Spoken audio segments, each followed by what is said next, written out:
If you've ever made a strict meal plan, bought all the ingredients, and then by Wednesday it completely failed, you're not alone. Well, we have run out of snacks this week. So in this video, I'm just gonna show you 3 really easy snack ideas that your kids are gonna love. And we are just gonna have a simple chat today of all the fun things. So come along with me in my kitchen as I just fill in the gaps in my pantry. I personally stopped relying on strict meal planning, and this is what I do instead. Here are some practical everyday as to why this strict meal planning has failed in my personal kitchen is because life changes. Midweek, come Wednesday, somehow your fresh ingredients have expired and cooking from scratch just doesn't follow a script. I wish it was that simple, but honestly, it's just quite not. And then this is when we run into the whole decision fatigue, when all of our planning has collapsed and then now we're just needing to go back to the grocery store, spend more money. Life happens. Things are gonna happen. You're gonna have a sudden appointment that you need to get to throughout the week that you maybe didn't even plan for. And I feel like this is where a lot of moms just go wrong, is having that very rigid, strict, this is all we have to eat, this is what we're doing, and then when it fails, it feels so chaotic and crazy. I've been there, and here are the reasons why I don't do it anymore and what I do instead, because I've been there and I've learned my lesson of learning how to get into my own rhythm and my own routine, and I hope these key things will help you do the same. So instead of having a very strict bullet point basically of ingredients or meals that I'm going to plan for the week, I stock my pantry first. I love to use core ingredients for multiple different kinds of recipes, and I will have those stocked all the time. I've said this many times on my channel here. I want my pantry to be a mini grocery store. I want to use many of those ingredients. A lot of times I love to buy shelf-stable ingredients that can naturally sit on my shelf, preferably single ingredient items that can just be used multiple times. Here at our house, we usually rotate between chicken and ground beef. So one night I'll make chicken, the next night I'll make ground beef, and I always double my dinners for lunches the next day. If my kids ask me, what are we having for lunch? I always tell them what we had for dinner. And occasionally I will allow them, to have peanut butter and jelly. Sometimes my kids ate more for dinner than I was expecting, to where I only have enough for like 1 or 2 of us. So usually I will just eat it myself, save it for another day for myself, or pack it for my husband, and the kids can have, their peanut butter and jelly and grilled cheeses. I like to keep fresh milled flour, different kinds of grains do different kinds of things. I have a video specifically talking about different kinds of wheat, and I will leave that description down below if that is something that you are interested in. And then I will make certain things that are in a lot of recipes. Like, I love making bone broth here at home. I always have butter on hand. I have heavy cream. When I'm thinking about these ingredients that I just told you, bone broth, flour, butter, roux, first thing I'm thinking of, what can you make in a roux? I can make macaroni and cheese. I can make a base for a soup.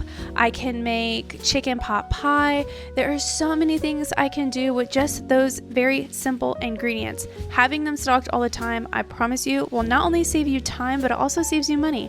I have a budgeting video also, if you're interested in. I will link all of these videos in the description below, and you can watch them next. Another thing is, I am not constantly creating new recipes or new meal ideas all the time. I'm not cooking new things every single week. I have this list of 28 meals that I like to make. I like to break it down between chicken and beef because, like I said, that's the things that we rotate through all the time, and that just helps with that whole decision fatigue and just having so many options, so many 500 Pinterest boards and what this person's cooking, that person's cooking. I think inspiration is great.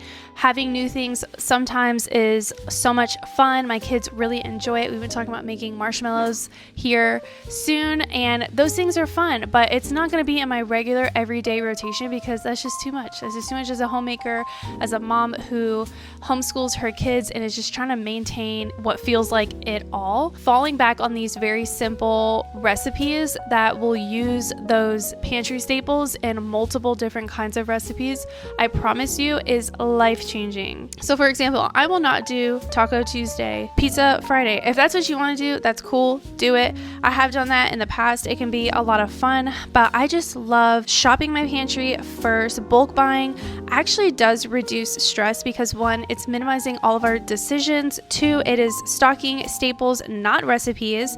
So you're not buying these like expensive ingredients and then not really using it that much. So either go bad or you just end up not using it because it ends up getting thrown in the back of your pantry. And then it avoid emergency grocery trips, which also helps your budget so much, because when have I ever just gone to the grocery store for like one thing? Nope. I'm always thinking about, ooh, that chocolate bar looks fun, or oh, the kids would love to have pretzels.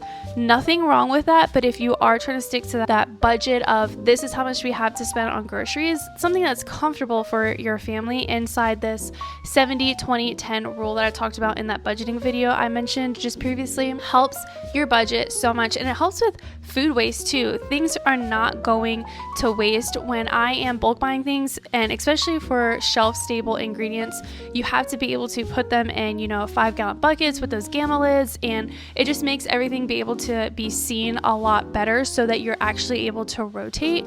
And it makes me as a homemaker feel great that I'm budgeting my money, I'm sticking within my budget, and I'm using these ingredients that I know have a lot of nutrients in them, and I'm being very selective as to where I'm getting them from. Because once you start looking into what's in our ingredients, how it's processed, it is like a deep rabbit hole. And how empowering it is as the one who is over the nutrition of my family, knowing I am strategically buying what is best for my family and knowing that this is exactly how God designed it and this is how our bodies receive it best, is such an incredible blessing. It's very important to know that from scratch is more so ingredient driven, but not necessarily recipe driven. More than likely, you are wanting to cook from scratch because we know how bad highly processed foods are, right? When we look down that path of how our food is being created, manufactured, all of the recalls that are coming out, how horrible plastic is for our body, I feel like it is just all over the grocery store. And I know you can't 100% get away from it necessarily unless you are really that strict into it, which if you are, I truly admire that. I feel like more times than not, that's what I'm seeing. People who are cooking from scratch, wanting to help moms learn how to cook from scratch.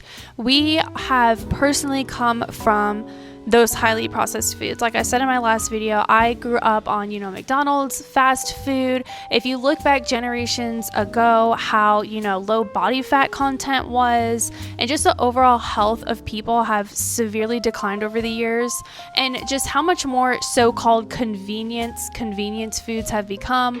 Women have not been in the kitchen nearly as much. We have relied on these microwave meals, and, maybe when they first came out, they weren't that bad. But now we know there are tons and tons of chemicals, bioengineered food. Blows my absolute mind that thankfully they have to label that. They are not even using food anymore. And we wonder why.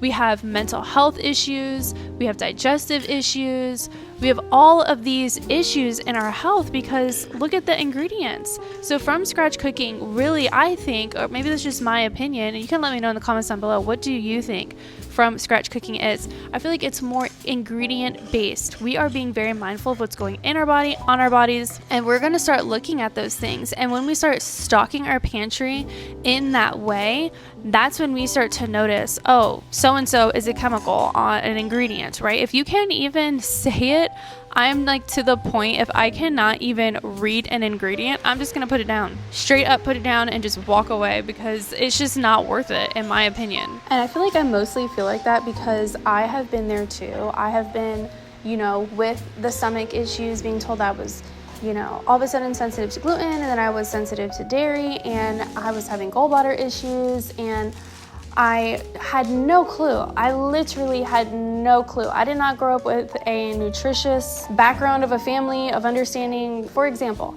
I remember when I was about 15-ish, I really started to have a high interest in baking. And I remember being in a Publix grocery store, and I remember looking at boxed cake mix. I had no clue that you could make your own cake with like flour and baking powder and baking soda, because I did not grow up with a cooking family. And I remember turning the box over, and for some reason I just pull out my iPhone at the time and I just started looking up the ingredients. I'm like, oh, what does that mean? Oh, what does this mean? I remember looking up high fructose corn syrup. And I remember looking to my parent at the time and I'm like, Google just told me that this ingredient causes cancer. And I remember it blowing my mind. I'm like, and we're buying this. We all come from somewhere, and don't let having the excuse of I've never been taught, I didn't grow up with that, because neither did I. And here I am doing it by the grace of God, and started this YouTube channel to help other moms cook nutritious foods for your family. I am so incredibly passionate about this. I know without zero doubt in my mind, God's plan for me is to be a homemaker, to cook from scratch, to homeschool my children. But if I ever had to choose a job for some crazy reason, I would probably choose to be a dietitian. It is something I am so incredibly interested in and passionate about. I find it highly interesting, and I love sharing my food with other people. I know I can't really share with you in person, but virtually I get to share it with you. I want to do that for you here on my YouTube channel. You know, it's something that you're interested in and you love these kinds of topics. I hope you'll hit subscribe and follow along for more. I post every Tuesday and Friday afternoon. This is such a good recipe. Highly recommend it. This would be so good to go with like some kind of like meat dinner. It almost tastes like a cheesy cracker, but also like a biscuit at the same time. And I love cooking it on the cast iron so that it got that beautiful golden crunch on the bottom. Come try this. All right. It's on. Is it good? Is it really good? Really good. Well, friends, I'm gonna end this video right here. Thank you so much for watching, and I hope I will catch you in these next videos.